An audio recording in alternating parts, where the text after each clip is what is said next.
Christina Elmore, who is an actress. She plays on, most recently, she's been on HBO's Insecure, and she's been on BET's 20s. And what we did is we had a conversation about friendship. And so I guess now what I wanted to do is to come back and really kind of just talk about, to see if you all had anything to say. Because listen, there's a lot going on, and even in the quarantine of it all, even in the lockdown, so to speak, the coronavirus of it all, a lot of our friendships are being redefined. A lot of our friendships are being, well, you're learning who your real friends are, right? And I mean, even that you can't necessarily hold to people, because everybody is going through something different. That's the way that I'm approaching this. The way that I'm approaching this is that everybody is really, really just dealing with their own individual things. And you can't really judge people in the ways that you might have judged them in the past, pre-Rona. So if anyone wants to go split screen with me, listen, the floor is open. We're going to wait for other people to come back in as well, but feel free to send me a request. And if you have not already checked it out, it's on my IGTV. Like I said, it was a conversation with Christina Elmore about friendship. But in the meantime, I want to know what some of you all got going on. So like I said, if you want to go split screen, let me know. Most recently, since you all love hearing the boring details of my life, most recently, I woke up the other day with a craving for wonton soup. Now, I know that that's a specific craving, but it's something that I wanted, right? And so what I did is, even though I didn't make wonton soup, I went to the grocery store, and I'm very proud of myself because my soup is delicious. And I made like a chicken soup. It's like chicken, kale, brown rice. I got some ginger in there, some cilantro, fresh garlic, onion, celery. It's good. But I'm trying to really cut back on the Postmates. I really need to cut back on the Postmates. I was like Postmating 3 times a week. And so now I'm like, Shar, you've bought enough grocery. And I've been practicing shopping. What do they call it? Like when you shop on the outer edges or whatever. Oh, come on, T burps. Who cares? So what? Who cares? It's noon. But anyway, I'm reading comments, obviously. But anyway, so I'm trying to make smarter decisions, more health conscious decisions. And so I've been shopping on the outer corners of the grocery store where you don't really go down the aisle. Now, my one vice is, I don't know if you all are like me, but I am a salt, not a sweet. Like I'm a savory, not a sweet. So you'll never have to worry about me getting candy and ice cream and things like that. I'm a girl who flocks to the potato chips. I like savory type stuff. I have in Ray's care package, not only did he send me this, like I showed you all this, right? This mug. It's good. I should have shown the whole care package. This was a great gift. This was my favorite, but he also sent me hot sauce. He sent me a fan. It was good. Rose water. I tweeted about how I have a newfound chapstick obsession. He sent me some EOS chapsticks that smell really good. Right now I'm wearing Rihanna lip gloss because I'm on camera.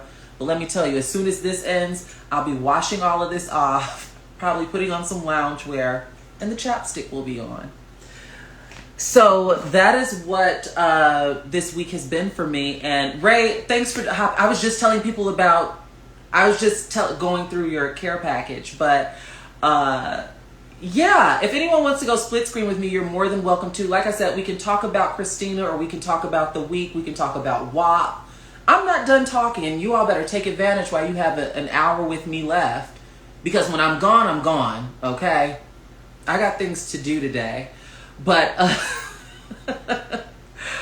so yeah, that's what's been going on with me, and I'm just really, really grateful. Like I mentioned in the video with Christina, I'm really, really grateful that the people that are in my life are in my life. And I guess one of my big things when it comes to friendship is that when people, the best apology is changed behavior, right? That's a saying that we all hear and that we all abide by. And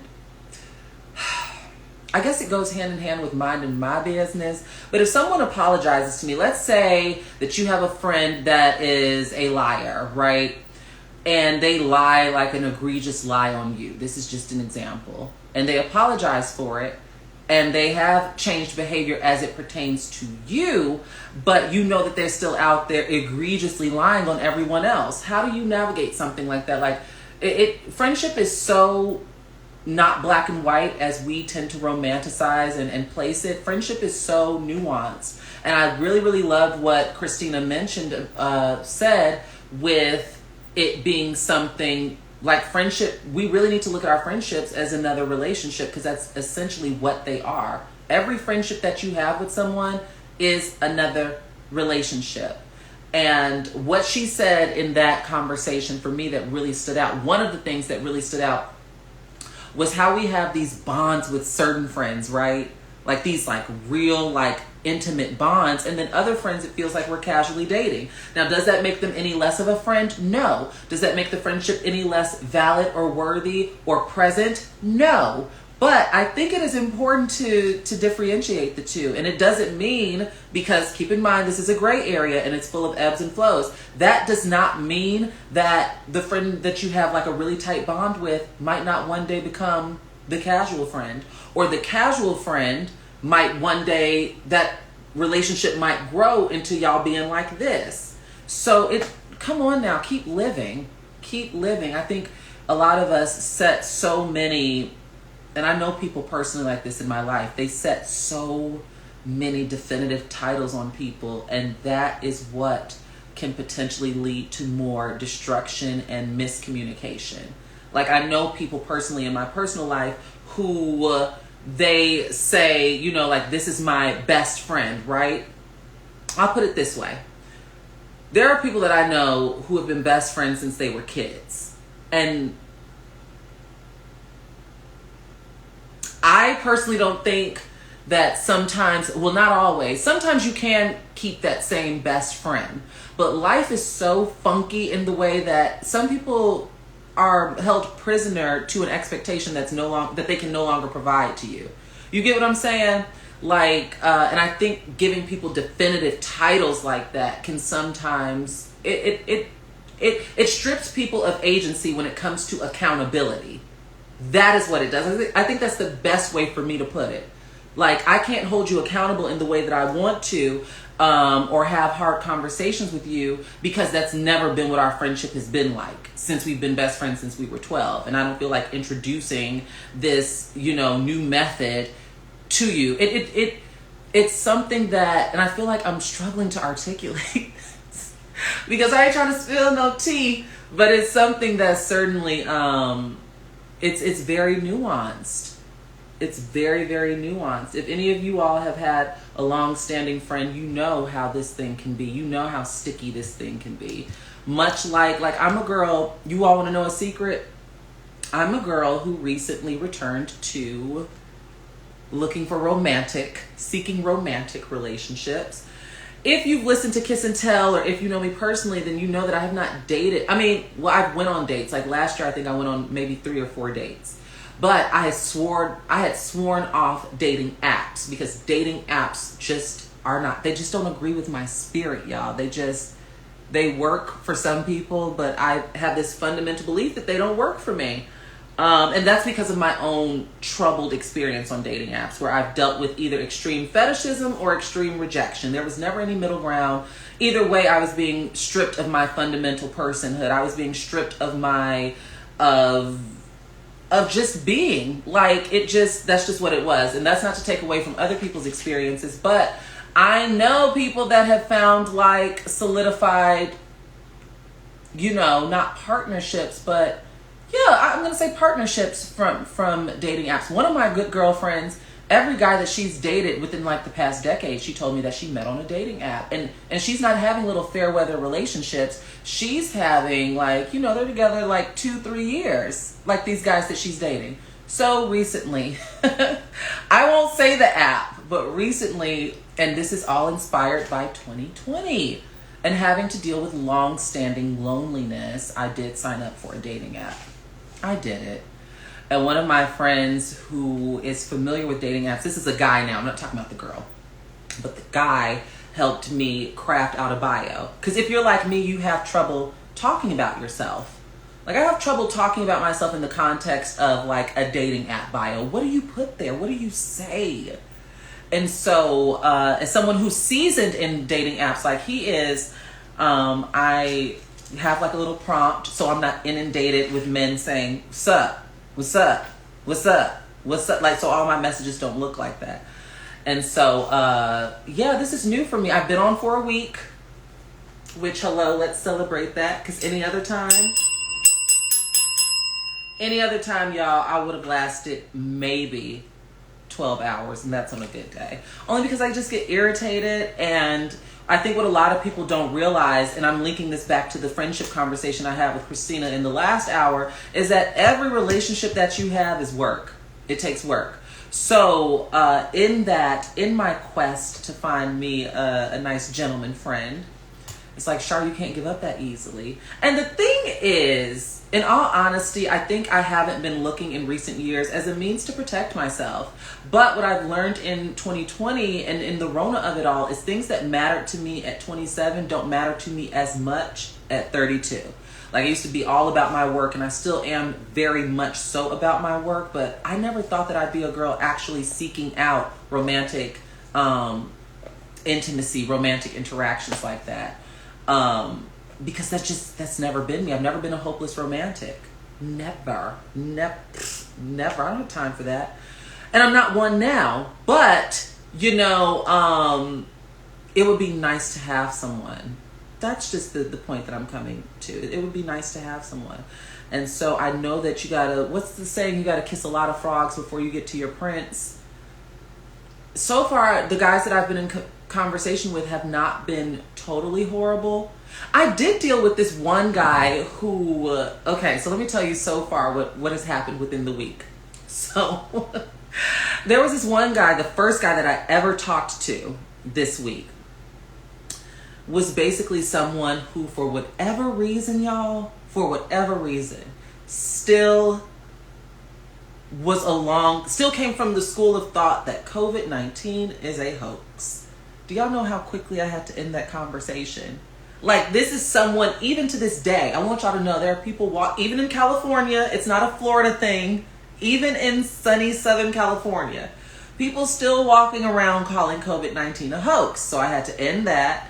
And then this one other guy, like, men are just so, it's like you love to just, this one other guy was like, so what are you doing tonight?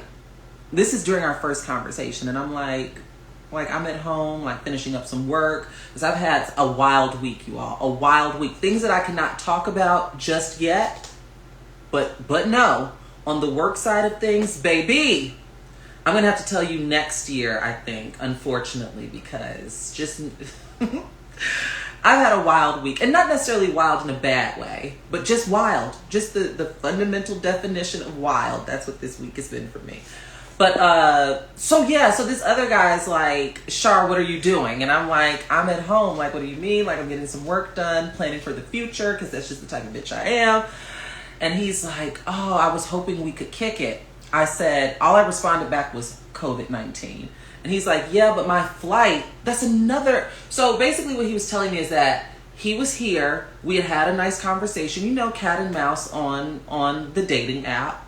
And he mentions that his flight is leaving in a few hours and he wanted to see me. So here's the inherent issue in that. I do not trust men like that. I just don't, especially if you're just meeting me. For two, in Corona of it all, if you do it to me, you'll do it to her. Meaning, if you're sending me this message, I have good reason to believe that you're sending other girls this message, like you're just throwing your fishing line out there, so to speak, and seeing what will hook and what will catch. Third of all, how long have you been in Los Angeles? Like, you mentioned that you have to catch a flight, which implies that you flew out here. Have you quarantined? Like, that's the thing, like, I still find that even in dating apps, I don't know if people are being led by their horniness, but baby.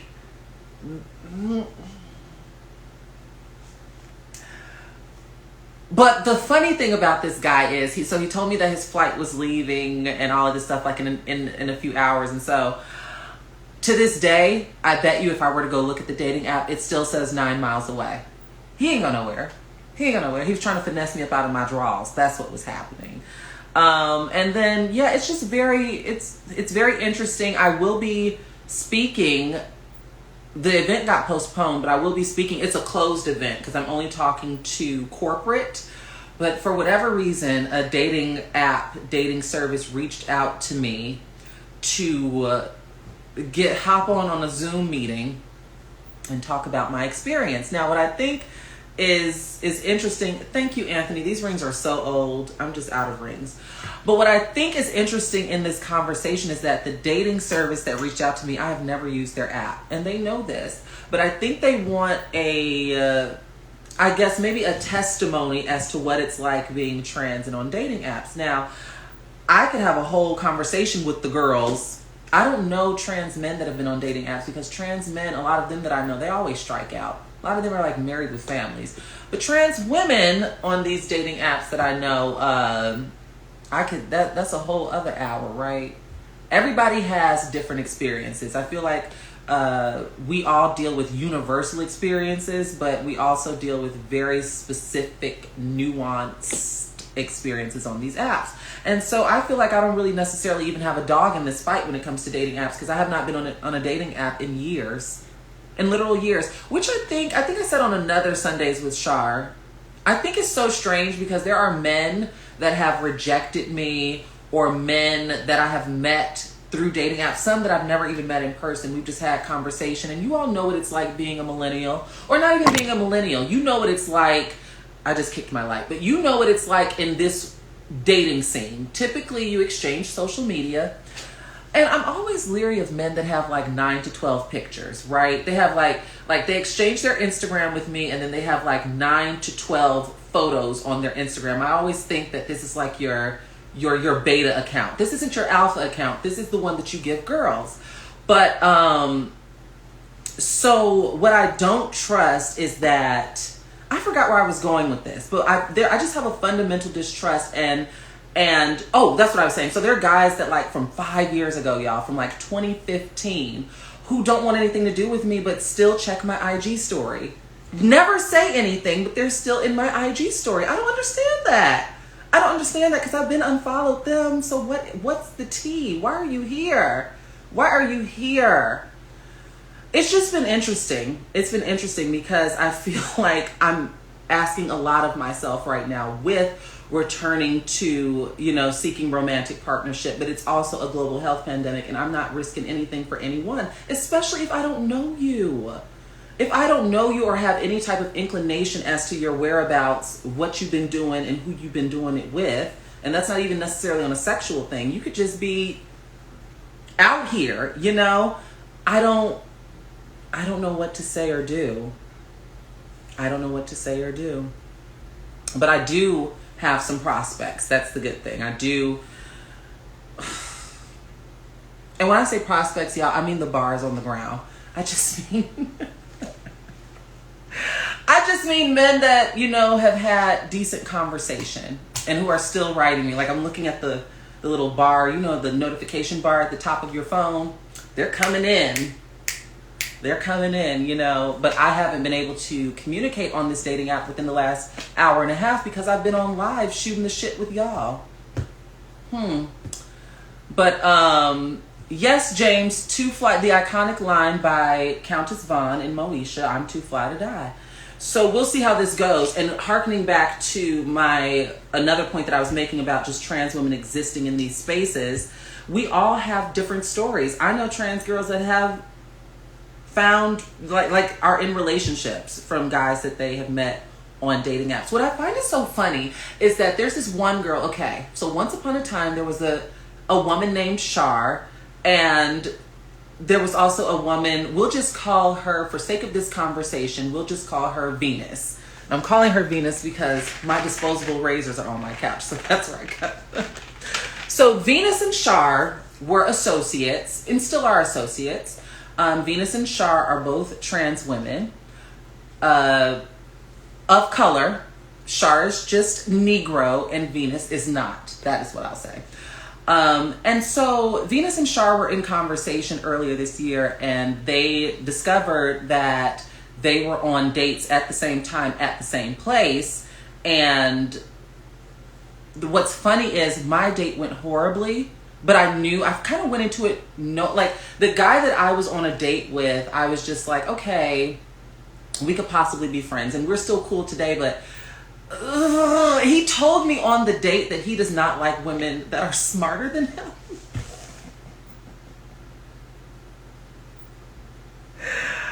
He told me this to my face. And just a whole bunch of other stuff that made me say, no, hold on now. But the point that I'm trying to make is my date, we did a date for the same amount of time. My date was long as hell. We were in the same place. Venus and Shar didn't even see each other in this vicinity. She was on a date. I was on a date. The moral of the story is today, now, in this moment, Venus is married. Venus has a husband out of her date. And it's only been, this date happened at the end of last year. These people are already married, and they've been married for, I think, 2 months now. And look at me. Oh, I see I have a video request. But yes, that's a true story. That man told me that to my face, y'all. He told me he does not like women that are smarter than him, among other things. But we won't get into that because he and I are still, on a high and by basis. We're not friends, though. Hi! Hey. How are you doing? I'm okay. How are you? I'm good. So I had to like freshen up a little bit. I still look a hot mess. I have not gotten my hair cut in like weeks, and I've been consistent on doing so. So I'm looking a little rough right now. Listen, it's good that you are making smart decisions. And I know I'm reading comments. I know. But so I'm glad that you're making smart decisions. You said that you don't have a haircut or that Oh you no, I haven't gotten it cut because again, like you said, making smart decisions. I need to redo. My braids are looking so bogus. I need to find time to redo them because I got work coming up and I need to be crisp. I need to be as fresh as possible. Okay. But it's going to take me 48 hours to work on this. Really? Yeah. I guess you do it yourself. I do them myself. I just started. This was a venture that I took on in Rona. And these are in for, I did these July 4th. So it's time for a wash and a deep condition and all that fun stuff. It's interesting that you say that because again, I kind of got started into like I got my own self cut hair kit. So it's like it's interesting that you say that because I think with this whole COVID-19 mess, it's like really making people kind of be invested in kind of in their household doing self-made things for themselves. So it's interesting that you say that.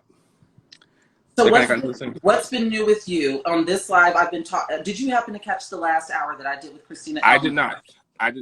Okay, we were talking friendships, and then I ended up being a bit transparent and telling the people about how I've re-entered dating. Yeah, I saw that part. You were on the dating app talking to some gentleman. Yeah, because you know what it is for me. I prefer. It's not that I've never been open to dating, but I'm such an in-person girl. I prefer meeting you at the mall or at a bar type thing and striking up conversation. And yes, same way. I just got a text message from someone, and all I'm going to say is yes. But anywho, yeah. So I'm such an in-person girl. I've went on great dates that I've met. Guys in real time in real life.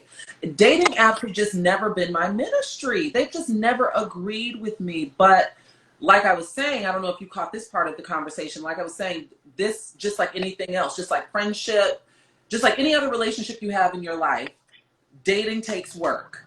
And so you have to be willing to put in the work. Like the man of my dreams is not going to come knock on my apartment door, even though in an ideal society, that is how I would prefer things. So yeah, I'm putting in the work right now. How are things going for you on the romantical side in COVID? Does not exist. Are you someone who frequents apps? I do not. At all. Really? I do not. And since I moved out to Sacramento, I've kind of been void of all that stuff. I kind of really haven't dived into it. I wanted to discuss with you, and again, sorry to derail the conversation. Since you were talking about friendships, I wanted to discuss something with you because again, this is just something I kind of got into recently with a friend of mine. So I wanted to kind of get your perspective on this. So me and this friend had a conversation this week. Again, this is a new friend that I met out here, and again, not to spill too much tea, I don't want to slander anyone, but he and I kind of came out of crossroads with because again we're both black men, so he and I came at a crossroads when it pertains to N-word uses and like people who are non-black people of color using the N-word, who we are acquaintances with and like who we are friends with. Me personally, again, I had okay. So me personally, again, he and I were at a crossroads with this. Like I was more so like that's inappropriate. Like as far as like me myself, like I have never allowed anyone who is Asian, Mexican, or whatever the case may be use that word with me. Unless they have been black. And again, I had to explain this to him. But again, his perspective was completely off base from mine. He kept hitting me with okay, well, maybe you didn't grow up diverse. And I'm like, okay, well, I'm from the Bay Area, San Francisco, Oakland, all that, San Jose. Far more diverse than Sacramento. Not sure if you've been out here, but far more diverse. I have been twice, and both times I really... Is that where Santana Row, the mall is? It's like that's in San Jose. Yes. Oh my gosh, yes. I went to this Asian restaurant and they had these things called chicken lollipops. I've never had... Yes. They were so good. It was like they take a drumstick right. Put all the chicken towards the top, but it's like flash fried and like... I forget the name of that place, but I know exactly what you're talking about. Yeah. It's like flash fried in like peanut oil at like 800 degrees, and it's just so crispy and so... Oof. I just forget the name of it. I know exactly what you're talking about. But essentially, yeah, he kept hitting me with that. Just, okay, well, maybe you're not using diversity again. Like, it's just how me and my friends talk. But I'm like, no. And there was one instance where I had met, like, a few of his friends. And again, like, we're listening to music. And then there was just one white girl who he's friends with. And I got to a point where I'm like, I can't be around this girl. Like, she just made a point to come up to me, talking to me, giving me completely unnecessary information, talking about, oh, I know how to make jambalaya. I'm like, just saying the most weird, like, off-putting things to me. It's like, okay, I'm like, okay, hold on. Like, why does this girl feel like she can come up to me giving me unnecessary information? I didn't ask you. She was giving you her Negro facts. She was giving you her Negro card.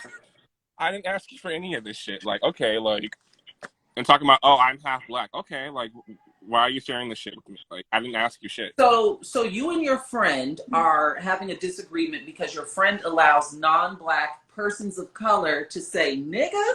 Yes. And even and like it was, and the thing that got it for me was when I was like at like kicking it with them, it was like, okay, and this is where I first realized it. Again, what's that song that whole Sweetie Come On, like the rich? I said, hold up. Oh, we ain't talking about no rich niggas up in here. You know what? Okay, so this is what I'll tell you. I come from the same school of thought as you. I don't tolerate it in any capacity. I don't care how down you are. One time I had an Uber driver say it to me, and he thought that I would not object to it because he happened to be, I believe he was Mexican and raised in Compton. And I was like that's just not okay.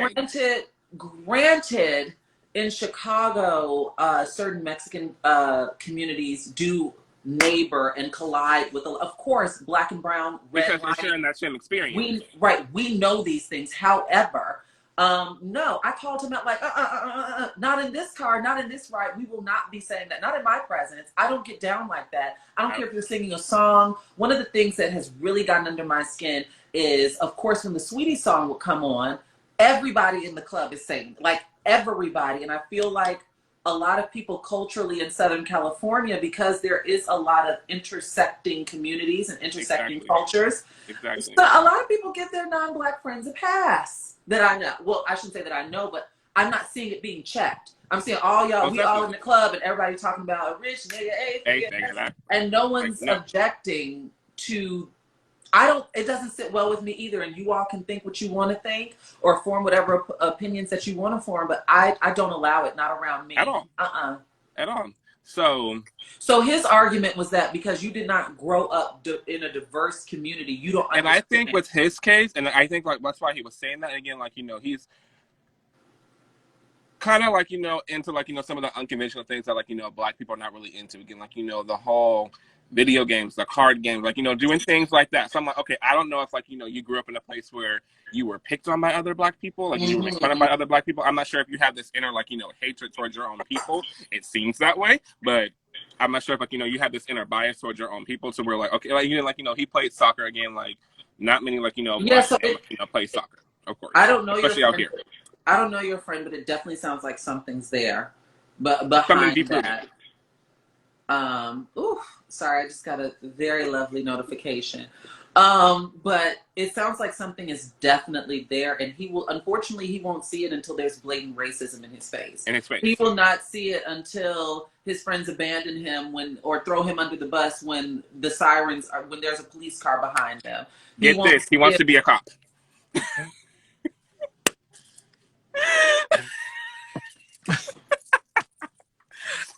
And again, we've had conversations about this. I'm like, okay, well, like, you don't see this stuff happening again. Like, this is a profession you want to go into. Like, you don't see this stuff. It's right in your face. Like, it's right. Like, I don't know if again, like, Stephon Clark. Like, I knew Stephon Clark growing up. Again, I know him as Yes. Papa. Like, I knew, again, his birthday is on August 10th, right before my little brother's birthday. Him and my little brother were best Oh, friends. it's tomorrow. Yes, I knew this kid. I definitely knew this kid. He would come to our house, eat up all our food.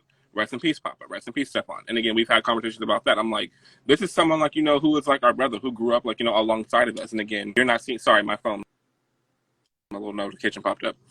You're not seeing these things. And it's just, for me, it's like, I don't know how comfortable I feel like, being friends with someone who's just so blind to things like that, especially like, someone who's a black male as well.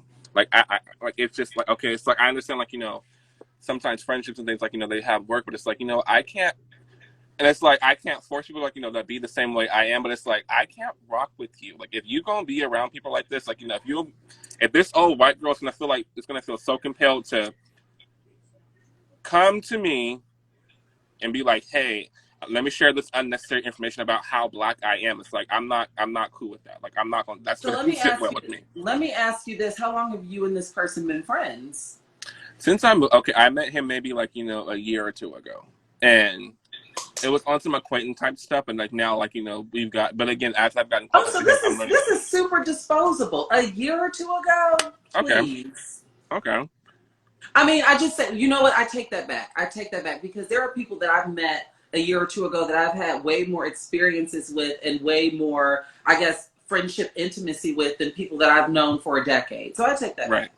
back. However, it just seems like in the grander conversation of things, especially considering the route that he is going or wants to go with his life, that this is going to fizzle out. You all won't see 2021. He's letting people say the N word and he wants to be a cop. Child, what is going on? And I think, like I said, going back to my initial point, I don't think that things will resonate with him until he experiences that overt type racism and realizes that his friends are not in it for him. They're not in it for him. They're saying the N-word around you, but they don't think Black Lives Matter. Like that type of thing. And even still, that might not be enough of a wake-up call for him. Exactly. You might be dealing with the Ben Carson. You might be dealing with the Herman Cain. A Condoleezza Rice or something like that. That's crazy. But again, it's just interesting, like, and again, I'm like with a lot of black people I've met out here, like, living in, like, Sacramento, Oak Grove area. It's just interesting, like, how, like, a lot of them give, like, people such dispensation to, like, oh, okay, they get a pass, like, they get a get out of jail free card. It's like, what? What is happening with our people? I'm telling you, I firmly believe that is just, it's just, I mean, What's happening? Are you a California native? Yes, I am. Okay, so maybe you can speak to this because I'm not. And I look at California since I've been here for 6 years in Southern California. I just look at it as just everybody's just always so easy breezy, and like I try to learn from these people because I'm a bit erratic. Okay, I'm a bit like, but I envy people who are just like, come what may, life is life, and there'll be ups and downs. When I'm over here like breaking out in hives at the thought of like this has to get done, this has to get done. Right. So, but I say that to say the culture of Southern California as a whole, not from everyone, but a lot of people, is very easy breezy, laid back, non-confrontational. And so what has well, I can't even ask that because I already know the answer to it. What do you think, as someone who's a native of California, what do you think is the disconnect from people holding others accountable for that type of language? Why do you think that so many people give people passes? Fear. Of what? I get embarrassment, self-hatred, just and again, this is something I said to him, like, like being blissfully ignorant. And like when you say these things to people, they get offended because again, it's the truth of the matter, and people don't like to hear the truth. It's like, okay, well, if you know something's offensive, if you know something is going to, like, if you know something is wrong that's being done in front of you, and you're not willing to speak up about it, you're being ignorant to the situation. Like you're a part of the You're problem. being complicit. You're being Yes, complicit. you're being complacent, and definitely complacence plays the key with it. But I think that just comes from like it kind of goes back to like how California do it again. Like this is like the golden part of the world again. Like California's like the dream world. Like like think about like the whole Carrie video. California girls again, like that was like the vision people had about California. It felt like the Candyland. It felt like the land of freedom, or like and again, it's just some of that like But you also have things that juxtapose that. You also have things like Rodney King. Exactly. You also have like there's tons of examples that clash against that. And again, there's a lot of people out here that think that those things are just coincidences. They think like, okay, like that's just something that happened. And again, like with the whole, I think I saw you mention something about like COVID-19 being a hoax. Like there's people who think that way as well. Yes, that is what the first guy that I talked to on this dating app. And that's he wanted to go for a walk or something like that, but didn't. Hold on. Let me pause you for a minute, because this man, I feel like you need to know the full whatever. Yes. So he says, let's go for a walk. I say, where? And then he flips it on me. Don't do that. Don't do shit like that. It just drives me crazy. Like, don't suggest something and then flip it on me, like as if to suggest I'm the one that's supposed to suggest where we walk. But I instantly stopped talking to him. Where we want to go walk at. Right. If you say let's go for a walk, you tell me where we going, and then I will either agree or object. But what you're not about to do is now make it my assignment to suggest somewhere where we walk, even though I know plenty of places. I just get irritated by it. Like, it's so, like I said, the bar is on the floor. The bar is on the floor. However, he told me that COVID isn't real in so many words, because I definitely interrogated him. Like, he was like on some like, what's the big deal? And I was like, well, what do you mean? Like this, we are in. People are dying. We're in a pandemic. The world's like changing. We are experiencing a global health crisis. And he was just like, well, yeah, I don't know about that. That's like, stuff like that. So I stopped talking to him. But make your point about people being, you were connecting the dots between people being COVID conspiracy theorists in Southern California and also romanticizing, like this is like some sort of utopia for the racists. Yeah, like I said, like, people just live in like, the little shit. People like live in a bubble. Some people like to live confused. And I think for them, it's a matter of, if I don't believe these things are happening, they're not happening in my mind. So therefore I can kind of be really kind of go about my life, kind of just. Which is irresponsible, and it makes you complicit. Very much so. It makes you complicit to everything. It kind of reminds me of, again, this is not to throw shade, but it kind of reminds me of an employer that I've had. And I've had one of those things where, like, you know what, we're not going to be proactive, we're going to be reactive. We'll do something when something actually happens. Oh, that happened with me. I just left a company because of that. The founders were like running around in blackface and doing a whole bunch of derogatory, tasteless, disgusting, anti-black jokes. And the company was well aware of this history with the founders. And they didn't say anything until Twitter dug up the receipts. When in reality, they should have probably been proactive and scrubbed the internet best as they could of this material and provided some incentive. But where they kind of, I guess, stuck their foot in the horse boo-boo is when they did a Black Lives Matter video that I participated in that I still haven't been compensated for. And then, of course, people on Twitter started flooding my mentions like, were you aware of this? And I'm like, absolutely not, because at the time I'd been with that company for a year. But what I saw was disgusting. And, so... yeah, it's important to be proactive instead of reactive, especially when it comes to things like that. Definitely. And I think people just like to, like, live in that way. But as this pertains, like, me being within this person's space, I'm like, you know what, Timothy, again, like, you're older, you've been through a lot of things. It's like... Oh, he's older than you? How many years older? He is younger than me. He is younger than me. Oh, he's younger than you. Okay. He is younger than me. But so, again, a lot of how that many may years? He is like maybe 3 or 4 years younger than me. Okay. Because I'm 28. I think he's 24. Okay. So, and again, still like, under parent shadow, all that stuff. So I'm like, I understand that. But again, it's no excuse. You're a whole grown ass man now. And Yeah. So it's just like, Timothy, you don't have to have this person in your space. So I think a part of it's just coming from the fact of, okay, I'm away from home. A lot of my, close friends are not living with me. So again, that kind of sense of Where's being he alone. from? He's from out here, where I'm at, Sacramento. Okay, so who's far away from home? Who were you talking about? My You? friends, my friends where I grew up with. Okay. Sorry, So I'm trying to follow, but okay. no, so it could just be that feeling of maybe I'm just alone. Maybe I'm kind of tolerating this because I don't have many people out here. But at the same time, it's like, you know what, this is going completely against ideals that So why continue being around this person? Or why continue wanting to entertain this person? Why continue wanting to educate somebody that does not want to be educated? So Yeah. I'm kind of in that this little mental debate going on in a sense.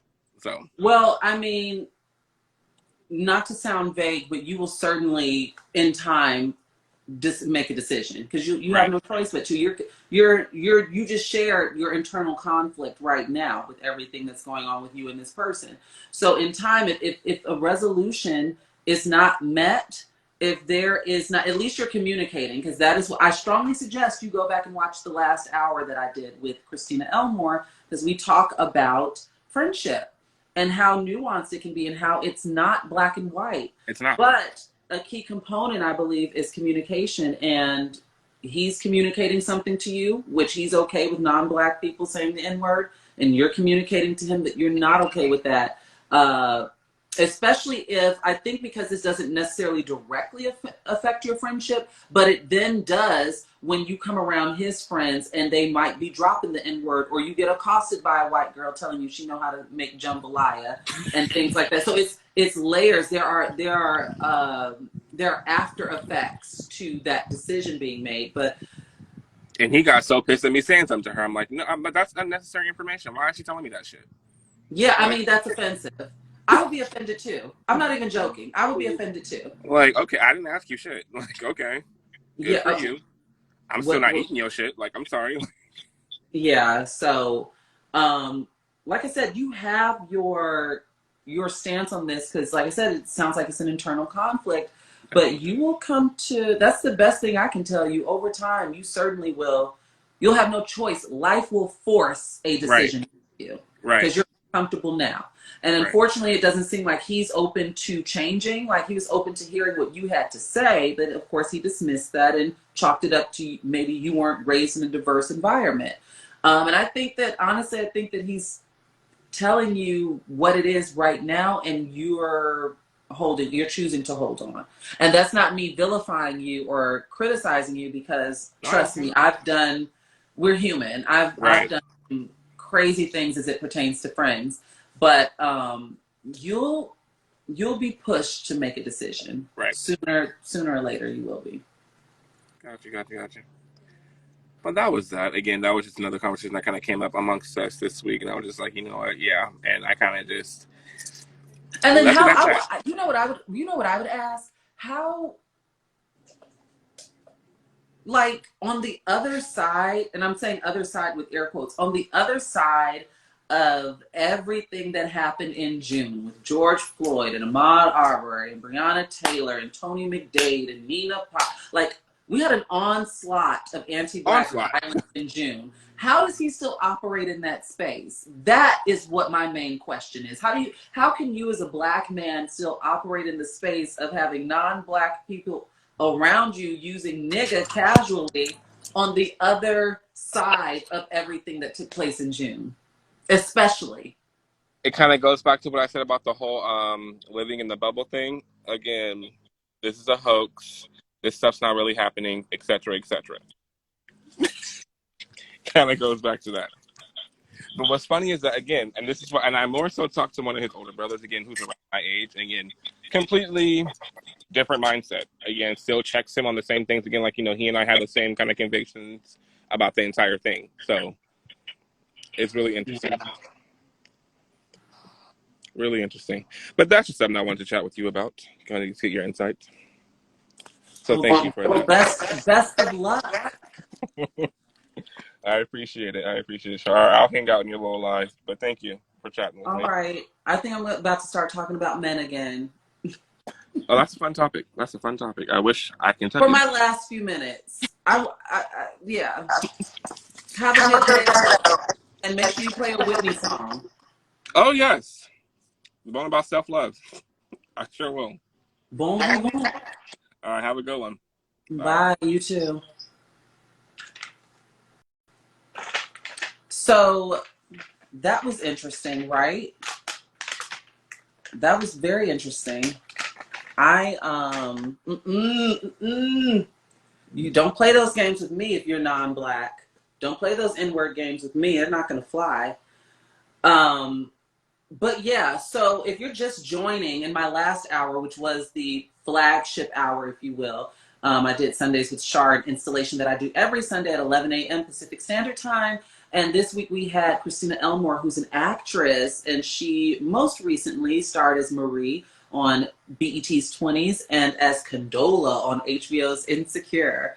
And we were talking about friendships and what the origin of the conversation was when I interviewed her for Condola for Zora magazine. It was at the height, like it was like the story arc of Issa and Molly and their friendship breakdown. And so we had been planning on having this conversation for weeks now, actually for months. We were supposed to have it in June, but like I just mentioned with T Burps, in June it felt tone deaf given everything that was going on in the world around us. But we had it this morning and I thought that it was just great. Next week, by the way, I'll have my homegirl Megan Thomas, who's one of my favorite people.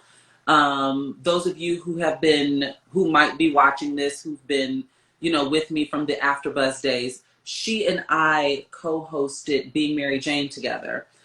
And this was like 5 years ago. 4 or 5 years ago, we did Being Mary Jane together. She's one of my favorite people. Have you ever met someone? And we just recently reconnected because I did a project with All Deaf Digital last week.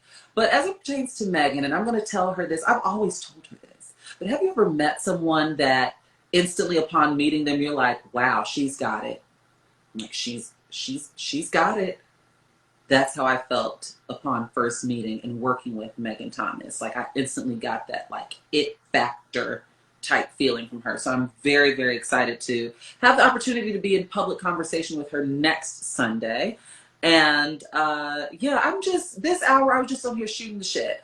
I just think it's interesting because, friendship for us, for everybody across the board is different. And I have different relationships with every single one of my friends. But I'm really, really grateful that this year, thank you, Anthony. I'm very, very grateful that this year I've been able to fully stand in feeling like everyone around me is truly Team Shar because I am Team them. Like I have no gray area as it pertains to how I define my connections with my friends. And that, a lot of people don't have that, A lot of people don't have that to their credit.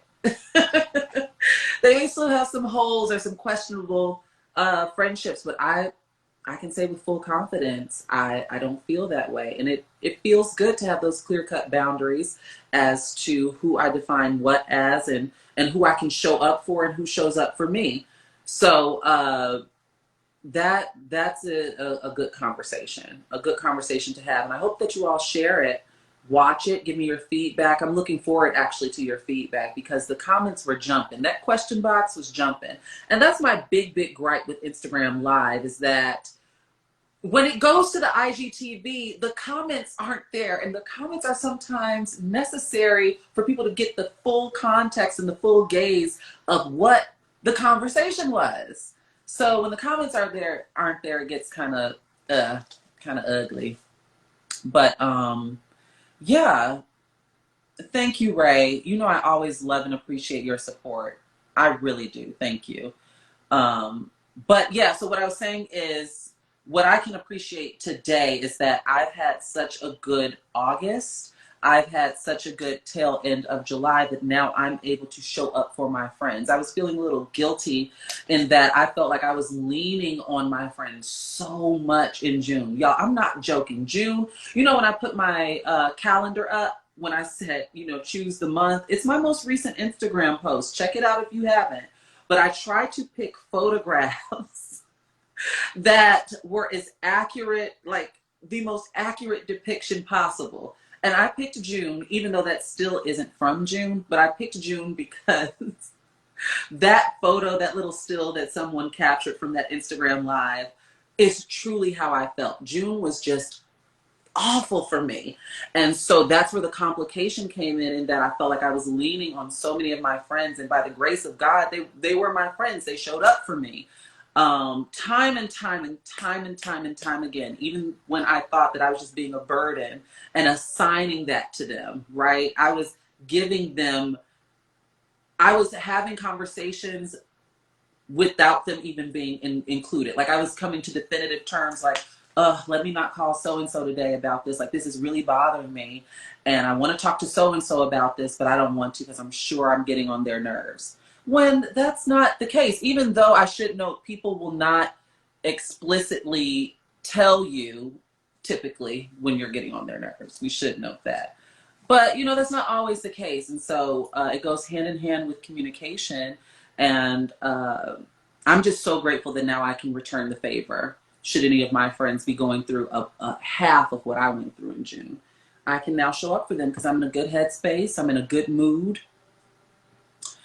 And I can now pour into them. I feel like I'm armed where I can pour into them. And that's the grace that I was not giving myself. That is the grace that I was not giving myself, which was just acknowledging that I'm human and I go through things. But I was encountering new things that I had never felt before, experiences that I had never had before, ever.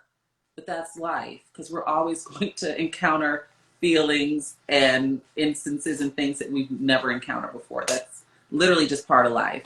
But I just didn't know how to grapple with a lot of things, especially in a 2020 world, especially when I don't have the luxury of a happy hour, when I don't have the luxury of work, a studio, when I'm just in here alone, twiddling my thumbs, feeling guilty for not being busy or not working on anything, feeling guilty for not reading my book, feeling guilty, like just this overall disconnect. And then on top of that, I think what factored into a lot of my stuff with projecting onto my friends is that I also acknowledge that they got stuff going on too.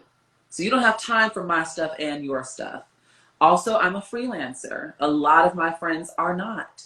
So what do I look like FaceTiming you when you just got off of 8 hours of Zoom calls? You know what I'm saying? But instead of having those conversations, I was assigning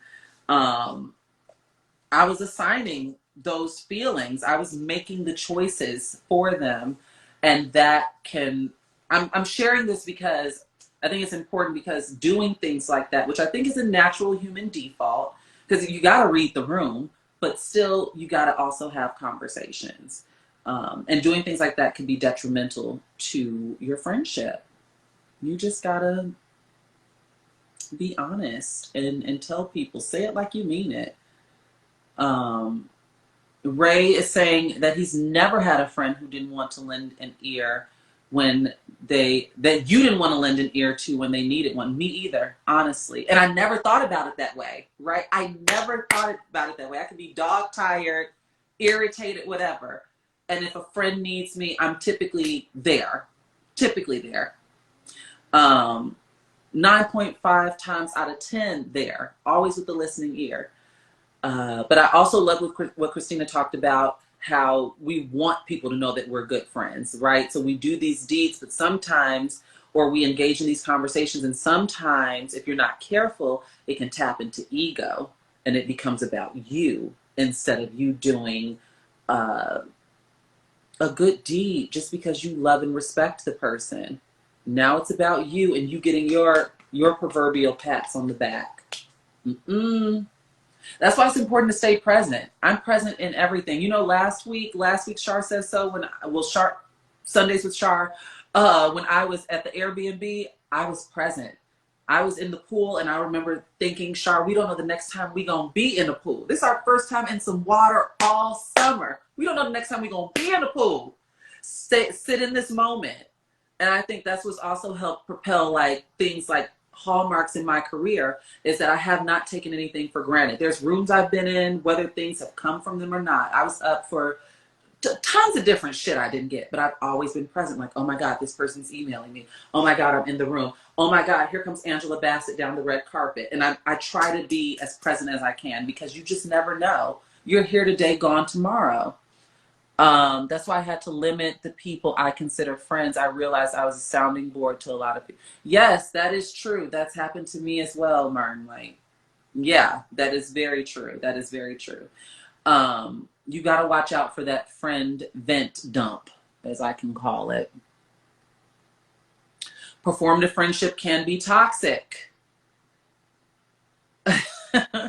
So yeah, it's just I feel like this conversation is one that can go on and on and on and on and on, but I think that it's important that we clearly define what does friendship look like for you. You know what helps me? You all know that I'm a writer. This isn't my journal. This is more like my Shar type jotting down. I'm one of the girls, let me tell you, I'm one of the people who, even though we have these iPhones and these devices with notes apps and things like that, I still keep a notepad at my nightstand with the pen, because I'm always like, when I get an idea or when I think of something, I got to jot it down. Have to. That's just how I am. And so I think that it might help some of us to kind of jot down, to write down what things look like for us. I've jotted down what friendship looks like to me, but friendship shows up in different ways for different people. I have different friendships with different people. I've detailed out, clear cut detailed out what I'm like looking for romantically, clear cut. And one of the things, since I'm bouncing back and forth between me on a dating app now and me having to talk to these CEOs and shit next week that are heads of a dating site, what I have found is that, and this is for everyone, this goes beyond transness, this is for everyone. I found that I'm not convincing anyone to like me. I'm just not. You either are or you're not. And I found that I was wrapped up in, personally, I was wrapped up in, and this may go hand in hand with internalized transphobia I was dealing with, but you gotta like me where I'm at today. You can't, and what I mean when I say that, I don't mean like in a stubborn attitude in a way, but I mean like in physical form, in like, you can't like me with a projected date in mind, right? And I was listening to a podcast, I wish I could remember which one it was, but there was this girl that was talking about her weight loss journey and how one of her friends, I guess it might have been Getting Grown a few weeks ago with Jade and Kia. Shout out to Jade and to Kia. Oh my gosh, I have a minute left, so I'm going to wrap this up. But anyway, her friend, if I get this story right, was like, he used to draw everyone and he wouldn't draw her. When she asked, why didn't you draw me? His excuse was, oh, I'm waiting for you to reach your fitness goal, then I'll draw you.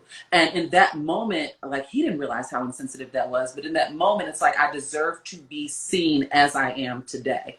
And so that's what I'm taking into this dating thing. Like, I deserve to be, not with a projected date, not with any type of idealistic surgeries or procedures or anything. If you can't like me as I am today, then you just don't like me. If you can't see me and find worth and value in the person that I am today, then I gotta move on.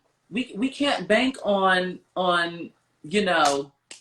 next July or whatever. So that's just what I wanted to impart on you all. I know he didn't realize it. He thought he was paying her a compliment, or might have been doing her a favor. I think that's the way she framed it. Like, oh, I'm going to wait till you reach your fitness goal, then I'll draw you. And it's like, I'm valid as I am today, and there's nothing wrong with me today. Like, yeah, I'm working towards a goal, but there is nothing wrong with me today. So take that with you all. I got 30 seconds left. I'm done for the day. I need to eat. I'm going to eat my soup. But, yes, and we'll chat next week with Megan Thomas, Sundays with Shar. Bye, guys.